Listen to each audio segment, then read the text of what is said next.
तो अब आप उनको क्या बेचेंगे? They will not believe you, in fact they hate you. Modi की गवर्नमेंट को उनके अपने लोग नापसंद करते हैं, अपनी फौज से वो नफरत करते हैं कि जितनी इनको एम्बेरसमेंट इंडियंस को हुई है इस जंग के बाद। तो अब मंजन कौन सा बेचें? चलो जी, पाकिस्तान तो वहां बिकता है, कोई भी कहानी, मच्छर भी यहां से चला जाए तो उसकी मेरे ख्याल उसको भी कहते हैं पाकिस्तान को करना है और पाकिस्तान मुखालिफ मूवी बना दिया। तो उन्होंने क्या कहा कि मोदी ने कहा कि भी टूल तो है, मैं ये कहानी तो बेच नहीं सकता, कुछ और बनाओ। इस मीडियम को इस्तेमाल किया है। जी जनाब, धुरिंदर बना दी उन्होंने, और धुरिंदर में पाकिस्तान दिखाया और लियारी दिखाया और फैक्ट्स को इंतहा से ज्यादा डिस्टॉर्ट कर दिया उन्होंने। न सिर्फ डिस्टॉर्ट किया बल्कि बहुत ही ऑब्जेक्शनेबल चीजें भी दिखाई। हमारे पास जो एंटरटेनमेंट जर्नलिस्ट, फिल्म क्रिटिक गुरु यहाँ मौजूद हैं, तो इनसे पूछेंगे। उमैर अलवी, अस्सलाम वालेकुम। मूवी देखी? देखिए, बहुत हंसी आ रही थी मूवी देख के। वजह उसकी ये थी कि 2007 से 2009 तो हमारे सामने की चीज़ है, और जो कराची में पला बड़ा है रहा है उसको तो आइडिया है ना कि कराची में क्या क्या हुआ है। इन लोगों ने जो रिसर्च की है वो मेरा ख्याल है गूगल पे बैठ के लिखा कि इवेंट्स इन 2007 एंड 2009 उन्होंने फिल्म बना दी ना। उसमें उन्होंने 18 अक्टूबर वाला वाक़या दिखाया जो शरह फेस्टिवल पे ब्लास्ट हुआ, सही है ना। उन्होंने जो है आपका दिसंबर में जो मोहतरमा बिन भुट्टो वाला वाक़या हुआ वो दिखाया ना। उन्होंने ये बताया कि कराची कैसा था, वो एक फैंटेसी उन्होंने अपनी बनाई हुई थी दिमाग में, वही लगाई है कि कराची में 2007 में कितना बड़ा अंडरपास था जिसको हमने भी नहीं देखा, जिसके बाद निकलती एक स्लोप भी है व्हील चेयर वालों के लिए, और उसमें सीढ़ियां भी हैं, पता नहीं कौन सा। कहाँ शूटिंग हुई? देखिए उन्होंने थाईलैंड कोशिश तो की है, थाईलैंड चीट करके थाईलैंड बताया नहीं है, लेकिन वो नजर आ रही है क्योंकि कराची तो नहीं है ऐसा। और उसके बाद फिर उन्होंने लियारी जो है विदाउट फुटबॉल एंड विदाउट आपका बॉक्सिंग कुछ भी नहीं है, कुछ भी नहीं, मगर आप इसमें दिखा रहे हैं। लेकिन उमर मुझे बताइए, ये तो चीजें हो गई ना, ठीक है, ये तो आपने खुद, लेकिन इसके साथ साथ बहुत ही खतरनाक एक प्रोपेगेंडा भी तो है इसके पीछे कि आपने एक सियासी जमात को एसोसिएट किया, उनके जलसे दिखा रहे हैं, उसमें आप दिखा रहे हैं रहमान डकैत है, वो जनाब तकरीर भी कर रहा है, कुछ हमने मनाजिर देखे हैं।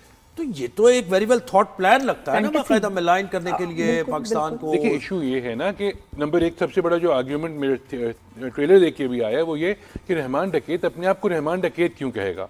मतलब वो अपने आप को रहमान बलोच कहते थे साहब, तो रहमान बलोच ही कहेंगे। फिर आप हर जगह रहमान डकैती लिख रहे हैं उनको, मतलब आप अपने आप को ज़ुहैब एंकर तो नहीं कहेंगे ना, मैं राइटर तो नहीं कहूँगा अपने आप को, मैं अपने आप नाम ही लूंगा ना। वो रहमान डकैत थे तो वो हर जगह रहमान डकैत। फिर रहमान डकैत की जो गाड़ी है जिसमें वो जाते हैं, अब वो इतने एक बड़े गैंगस्टर हैं, सब कुछ है, वो एम्बेसडर गाड़ी है जो इंडिया में बनती है, पाकिस्तान में अवेलेबल ही नहीं, और 2007 में होती किसी के पास तो लोग मारते पकड़ के, क्योंकि इतनी बुरी गाड़ी, छोटी गाड़ी, मतलब हमारी ऑल्टो से अच्छी है, लेकिन नहीं, वो एम्बेसडर में बैठ के आ रहे हैं। वो एम्बेसडर को उन्हें पाकिस्तानी टच जो भी दिया होगा, बार बार उसी में आ रहे हैं यार। अच्छा, फिर वो जब जा रहे हैं, एक सीन दिखाया कि हॉस्पिटल जा रहे हैं, तो वो अपनी प्राडो में जा रहे हैं, जो भी गाड़ी है 4 व्हीलर, तो इस किस्म के उनके हैं। फिर 2007 में फिंगरप्रिंट वाली गाड़ी थी कराची में, कब थी, 2007 में कब थी। फिर एक रेव पार्टी दिखा दी 2007 में उन्होंने कि कराची में हो रही है, और कहाँ हो रही है। मैं 2007 का उनको आइडिया ही नहीं है कि हम लोग बेचारे यहाँ पूरा शहर खुदा हुआ था, बारिश हुई थी तो डूब गए थे, मतलब मुस्तफा कमाल मशहूर हो गए थे। जी हाँ, मुस्तफा कमाल हर जगह खड़े हुए हैं और बता रहे हैं यहाँ पानी है, यहाँ से हटाओ, ये वो। आप कराची को इतना फैंटेसाइज करने में भूल ही गए कि एक स्टोरी भी तो होनी चाहिए ना। 2007 से 2009 आपकी जो चौधरी असलम वाली बात है, देखिए आपने गोल्डन अपॉर्चुनिटी थी आपके पास कि आप चौधरी असलम पे एक फिल्म बना के अच्छी सी चला सकते, लेकिन हमने ऐसा नहीं किया। हमने उस फिल्म को जाया किया जो बनाई थी। जी हाँ, बिल्कुल चौधरी के नाम से बनाई थी, बिल्कुल बहुत बुरी फिल्म थी वो। मतलब इस तरह नहीं होता, आप ग्लोरीफाई, उनको ग्लोरीफाई करना आता है। आप देखिए इन द एंड वही दो कैरेक्टर्स जो पाकिस्तानी दिखाए वही डिस्कस हो रहे हैं। वो बेचारा हीरो जो उनका जो स्पाई भेजा वो तो बिल्कुल डिस्कस नहीं हो रहा, उनके बाकी कोई लोग डिस्कस नहीं हो रहे, सब कुछ मजाक बना हुआ है उनका। कि वो आप सोचें, वो कह रहा है उनका जो आईबी चीफ है कि कभी तो कोई ऐसी हुकूमत आएगी जो हमारी सुनेगी। उसको 2007 में पता था कि कोई ऐसी हुकूमत आएगी। फिर वो कह रहा है कि अभी रसीदें बचा के रखो, कभी तो हमारा वक्त आएगा। मतलब क्या बेवकूफ़ी की बात है। टाइम ट्रैवल की फिल्म थी क्या, या स्पाई यूनिवर्स की फिल्म थी? बनी हुई जो है तरीका उनको बनाना आता है, इंडिया को बेचना आता है उनको, ये इसमें कोई डाउट नहीं है, लेकिन थोड़ी अकल भी तो इस्तेमाल करें ना अपनी। जी बिल्कुल। अच्छा, अब एक मैं चीज़ बताऊंगी जिसको आप वायरल करना चाहें तो कर दें, बट इंडिया में एक शख्स ने जिसका ताल्लुक इस फिल्म की प्रोडक्शन से था, उसने अपनी ऑडियो के साथ एक वीडियो बना दी और वो कोई 3 घंटे के अंदर डिलीट कर दी गई। उस वीडियो में क्या है? उस वीडियो में ये बताया उस शख्स ने कि धुरिंदर फिल्म का एक एक पेज, एक एक सीन डायरेक्ट मोदी के पास जाता था फॉर अप्रूवल, और फिर वो चेंजेस करके अपने एक दो लोगों से मशवरा करके जो भी कि क्या डालना चाहता है ये वो वापस भेजता था। एक एक सीन मोदी ने लिखवाया है। और जब ये वीडियो किसी जिस मोदी को तो बोलना नहीं आता वो सीन क्या नहीं, जब वो प्रोडक्शन वाले ने बनाई ना सारा, उसने वीडियो डाल दी, डिलीट क्यों हुई, गायब क्यों कर दिया गया इस वीडियो को? और ये हकीकत है, दैट्स अ फैक्ट। सही बात है। लेकिन उमैर, हम उसी की बात करेंगे। वो तो आप फिल्म को उस हर जाविये से देख रहे हैं ना कि एग्जीक्यूशन क्या थी, उसमें और इसमें एजेंडा क्या था, लेकिन एजेंडा क्या था? हमें ज्यादा एजेंडे की बात कर रही है। देखिए, क्या नजर आया आपको? मैं फर्ज करें खुदा न खास्ता किसी घर में जाके चोरी करूंगा तो जिंदगी भर शक्ल नहीं दिखाऊंगा उसको कि यार उसको पकड़ लेगा या मैं एक्सपोज हो जाऊंगा। आप एक तो दिखा रहे हैं कि हमारा एजेंट है वो पाकिस्तान गया और उसने तबाही मचा दी, मतलब आप एक्सपोज अपने आप को खुद ही कर रहे हैं। आप बता रहे हैं हाँ हम कर रहे हैं, जो हम इतने सालों से कह रहे हैं, जो हम इतने सालों से कह रहे हैं कि बैरूनी हाथ है, बैरूनी हाथ है, आप एडमिट कर रहे हैं स्टेट एक्टर्स। हाँ हमने किया है। फिर आप सबसे आसान जो आपके लिए होता है कि आप कराची को दिखाएं तो वही आदाब जनाब और ये सब है, इसमें थोड़ा कम है, लेकिन सबके लहजे। अब वो जो पॉलिटिशियन दिखाया लियारी का आपने, वो कह रहे एक बात याद रखियो, मतलब वो पॉलिटिशियन लियारी वाला कहेगा बात याद रखियो, फिर वो कह रहे कि छेती छेती आओ, मतलब वो पंजाबी भी बोल रहा है, वो आपका पुराना एक्सेंट वहाँ का भी इस्तेमाल करे इंडिया का, फिर वो आपका उर्दू भी बोल रहा है, मतलब इस तरह तो नहीं है। फिर आप सोचिए कैमरा लगाया हुआ है उन्होंने, कैमरा 2007-2009 में वो मिनिएचर कैमरा कहाँ से ले आए जो छुपा के रखा हुआ है उन्होंने। अच्छा, अजीब मतलब टेक्नोलॉजी तो ऐसी दिखाई है कि वो लेटेस्ट है।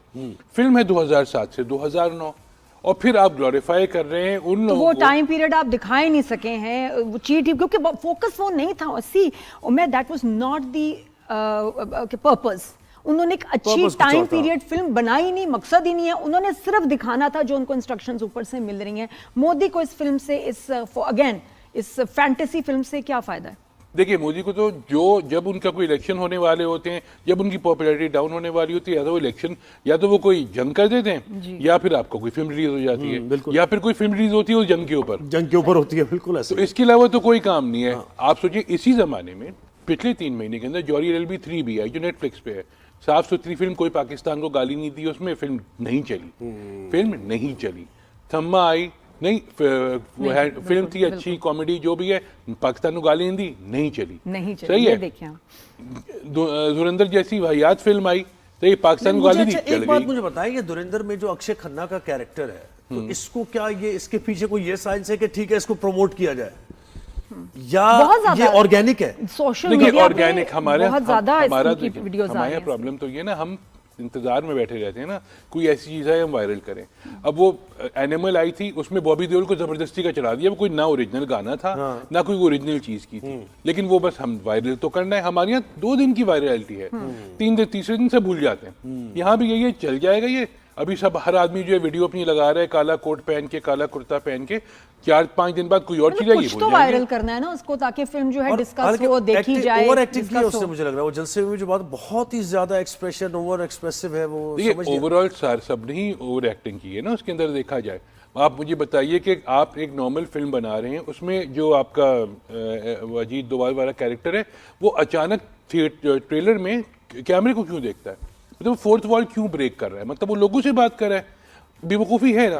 तो इस तरह, और प्लस जब वो आपका 26/11 वाला वाकया हुआ है, हम लोग तो थे, रात के वक्त था, हम लोग जियो में ही थे, तो वहाँ चल रहा था, हमें खुद अफसोस हो रहा था ये क्या हो रहा है। यहाँ दिखाए पाकिस्तानी खुश हो रहे हैं कि हाँ जबरदस्त। उनको ये नहीं याद कि उस दिन चैंपियंस लीग होने वाली थी और आपकी पाकिस्तान से टीम जा रही थी वहाँ पे, जो नहीं गई थी, कि आखिरी दिन, सेम डे की बात है, तो वो खुश हो रहे हैं। फिर उसके बाद एक अचानक उन्होंने एक स्क्रोल दिखाया कि ये डिस्कशन हुआ था उस वक्त किसी की, मतलब जो डॉक्यूमेंट्री में नहीं दिखाते जिस तरह से येलो स्क्रीन कर दी पूरी और डायलॉग्स लिखे हुए आने कि ये बात हुई थी, डॉक्यूमेंट्री में होता है। तो मेरा एंड क्या है, उसका कंक्लूजन क्या है, यानी धुरंधर में क्या दिखाया है? कंक्लूजन ये है कि जो इंडियन स्पाई है वो अचानक से बैठ के अंदर से सब कुछ खराब करे, जितनी बुराई हो रही है, जो कुछ हो रहा है वो सब उसने किया है, सेंटर ऑफ द यूनिवर्स वो है, ठीक है। उसको कुट भी लगी है, पिटा भी है, मार भी खाई है, सब कुछ हुआ है, लेकिन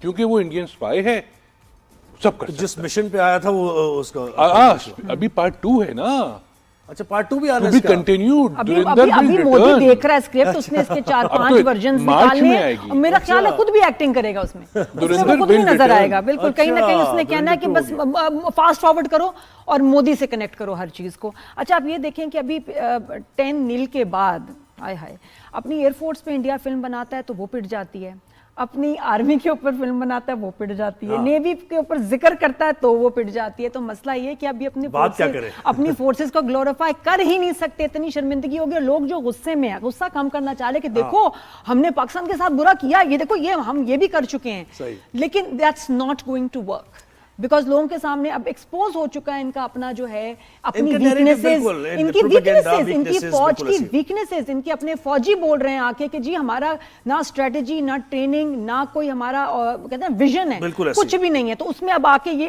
इन्होंने कहा डायरेक्शन चेंज करो और पाकिस्तान को centric- पाकिस्तान हिस्ट्री को centric डिस्टॉर्ट करो, उनके Distort करो, कैरेक्टर्स को बिल्कुल। डिस्टॉर्ट करके उसमें डाल दो कि नहीं नहीं हमने तो ये भी इतना कुछ पाकिस्तान, क्योंकि ये पता है क्या है, ये मेंटल जंग लड़ रहे हैं लोगों को बताने के लिए कि हमने बड़ा डैमेज किया है पाकिस्तान को ख्वाबों में, ख्यालों में, अच्छा फैंटेसी में। मुझे चौधरी असलम के किरदार से बता ले, वो कैसा ग्रे किरदार है या कोई हीरो है या फिर वो विलन है, क्या दिखाया उसको? एक तो नंबर 1 वो स्पेशल अपीयरेंस है, ठीक है, Special appearance है वो उसकी? स्पेशल अपीयरेंस है, लिखा हुआ है उसमें किसकी?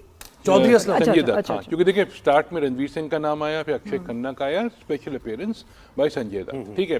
संजय दत्त की एंट्री बहुत धांसू दिखाई उन्होंने कि बहुत तगड़े पुलिस वाले हैं, सुपर कॉप हैं बेसिकली, और उसके बाद फिर ये, लेकिन बाद में उन्होंने दिखाया कि उनकी जो डोर है बेसिकली वो पॉलिटिशियंस के हाथ में है। आपने ये दिखा दिया, मतलब आपने ये दिखा दिया कि ये बस ऐसे ही है, ये हम इसको कानून चला रहे हैं। और वगैरह वैसे कुछ भी पता है, नहीं है। संजय दत्त की डोर आज भी पॉलिटिशियंस के ही उनके ये हाथ में है। पॉलिटिसाइज है सारा मामला, इनके पुलिस भी और सारी अगर ये थोड़ी सी पुरानी वीडियोस देख लेते तो कभी चौधरी असलम ने बुलेट प्रूफ वेस्ट नहीं पहनी। अब क्लाइंट जो आखिरी का फाइट सीक्वेंस है उसमें उनको दिखाया बुलेट प्रूफ वेस्ट एक दफा पहने। एक दो दफा खैर है वो, लेकिन अच्छा अब चले हम अपनी मूवी की बात करते हैं ना। वो धुरंधर तो ठीक है ना, कहीं भी लेकिन जाए। आई जस्ट फील जो है कि अब हमें भी कुछ ऐसी फिल्म्स बनानी चाहिए जिसमें हम असली फैक्ट्स लोगों को दिखाएं, हाँ, facts वो दिखाएं। इंडिया भी पहुंचे। एक मसला है, देखिए हमारे साथ प्रॉब्लम ये है, हम जब भी बनाते हैं हम अच्छी नहीं बनाते। वो ही तो बात है ना कि उसकी एग्जीक्यूशन आप सोचिए आज भी जब हमने लास्ट निशानी हैदर का ड्रामा बनाया था उसमें भी जो इंडियंस दिखाए थे तो वो इंडियंस वही दिखाए थे कि वो जिस तरह होते हैं 1960s के थे ना, तिलक लगाए हुए बैठे हुए और वो नहीं, एक्शन वार बहुत अच्छी फिल्म थी। उमर मुझे वार बहुत बताया अच्छी थी। नीलोफर आपने देखी हमारी movie? And I think Bilal ये आशारी, उसकी- मैं बताऊं सच्ची, ये बिलाल आशारी बना सकता है, बहुत ही कमाल फिल्म। फिर तो बिलाल 2025 सुन रहे हैं आप तक हमारी बात, यू आर नीडेड प्लीज तुम्हें वेरी मच, 2030 दिल तक से वेट आपको करना पड़ेगा। 2030 नहीं जल्दी बनाएंगे, जल्दी बनाएंगे इस दफा ज्यादा हमें- बननी चाहिए, क्वांटिटी भी हाँ, जरूरी है। बिलाल अच्छा, आशारी बना सकते हैं, नीलोफर बहुत अच्छी कैसी फिल्म। लगी उमर मुझे बताइए। देखिए मुझे मजा नहीं आया, सीधी सी बात है। उसमें देखिए प्रॉब्लम ये है कि हम इस वक्त जो है टाइम इज मनी बेसिकली, ठीक है, और मनी इज मनी। तो अगर आपका दोनों का लॉस हो रहा हो, 1.5 घंटे 2 घंटे की फिल्म क्या बनाती है, मसला आप देखिए आप टेलीफिल्म बना रहे हैं ना, अब देखिए आप उनका जो है इंडिया किस स्कोप पे जा रहा है, किस लेवल की फिल्में बना रहे हैं और आप किस लेवल की फिल्म बना रहे हैं। लेकिन क्या नीलोफर में आपको क्या कमी नजर आई? मुझे तो सभी कमी नजर आई, मुझे क्या? तो कुछ भी अच्छा नहीं लगा। मतलब वो परफॉर्मेंस में, drama का movie थी। फोटोग्राफी, स्टोरी, देखिए मैं फिल्म देखने जा रहा हूँ, हाँ। मैं पैसे खर्चा करके हाँ, फिल्म देखने हाँ, जा रहा हूँ, चले मुझे गए आप फिर। टेलीफिल्म दिखा रहे हैं, टेलीफिल्म। ये पीछे गाने बज रहे हैं, सब एक्शन जो है वो कुछ है ही नहीं है, नॉर्मल सी मेलो सी फिल्म है, चल रही है, अंधी लड़की दिखाई है आपने जो अपने आप को शीशे में खड़े होकर चाटे मार रही है। पैरेलल सिनेमा टाइप जैसे सर होता है। पैरेलल सिनेमा में भी थोड़ी सी अकल लगा लेते हैं ना। अब आप जब ऑडियंस को बेवकूफ़ समझेंगे तो ऑडियंस नहीं समझ जाएगी। ऑडियंस हमारी स्मार्ट हो गई है, हमारी ऑडियंस वो है जो धुरंधर देख के भी गालियां दे रही होती है उनको। हमारी ऑडियंस वो है जो उसको पता है कि कोई अच्छी फिल्म है तो अप्रिशिएट भी करते हैं। अच्छा आप नंबर बताएं नीलोफर को कितने देंगे आउट ऑफ 10? देखिए 5 तो मैं दूंगा, 5 दूंगा। थैंक यू सो मच, बहुत शुक्रिया उमर, आपने टाइम दिया।